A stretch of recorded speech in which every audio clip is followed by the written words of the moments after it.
Saudara-saudara, pada kesempatan ini kita akan melanjutkan beberapa mata kuliah yang berhubungan dengan fikih dasar yang ada di Prodi Fakultas Pendidikan Prodi Bahasa dan Sastra Indonesia, yakni tentang dasar fikih yang berhubungan dengan toharah, yakni melanjutkan sumber-sumber hukum Islam. Dalam kesempatan ini kita akan memahami tentang apa sih yang dimaksud dengan toharah. Kalau dalam bahasa Indonesianya namanya bersuci. Nah, apa tarif dari bersuci itu? Dalam kitab ini kita akan melihat ya fi'lu ma la tasihhu shalat illa bihi, yakni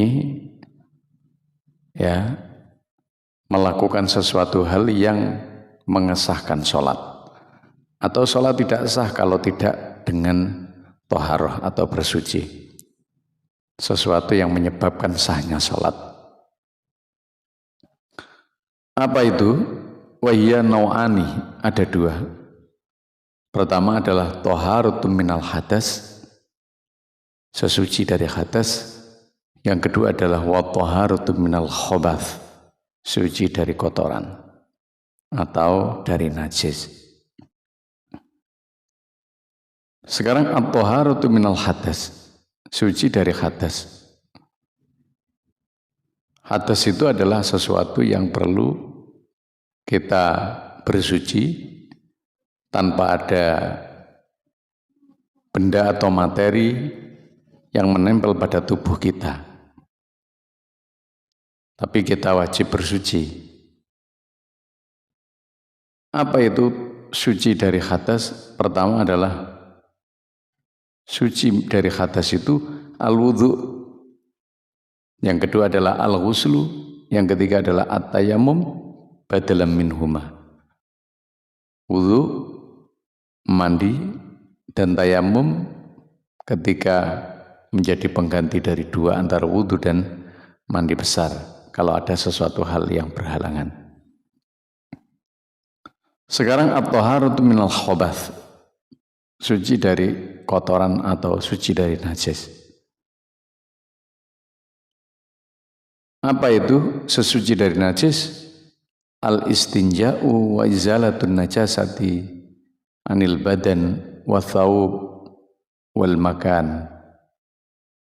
Suci dari najis atau dari khobath itu adalah suci yang ada di badan, yang ada di pakaian, dan yang ada di tempat.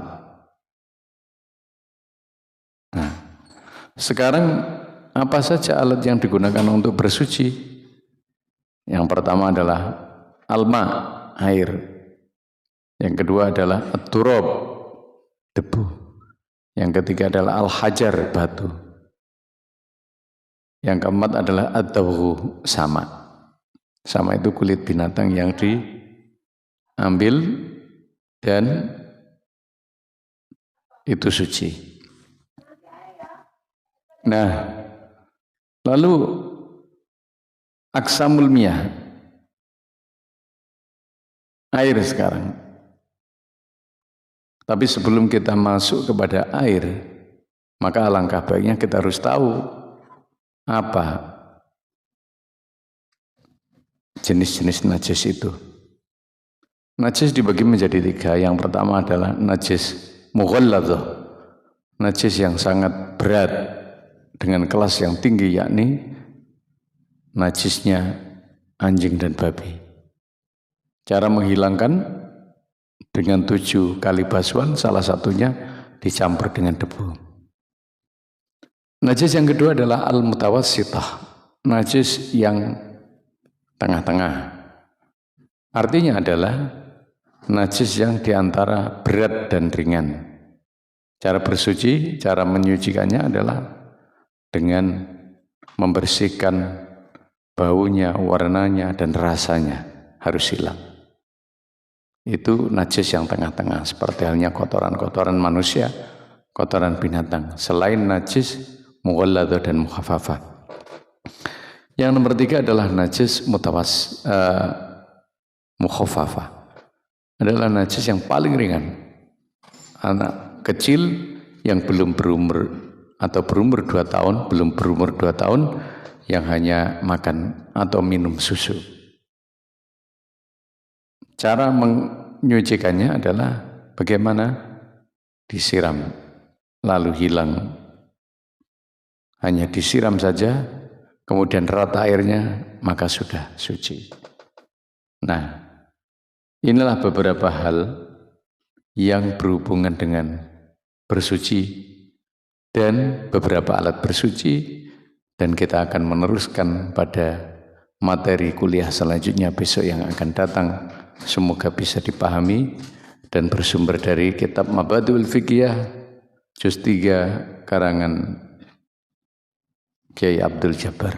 Wallahu a'lam bishawab.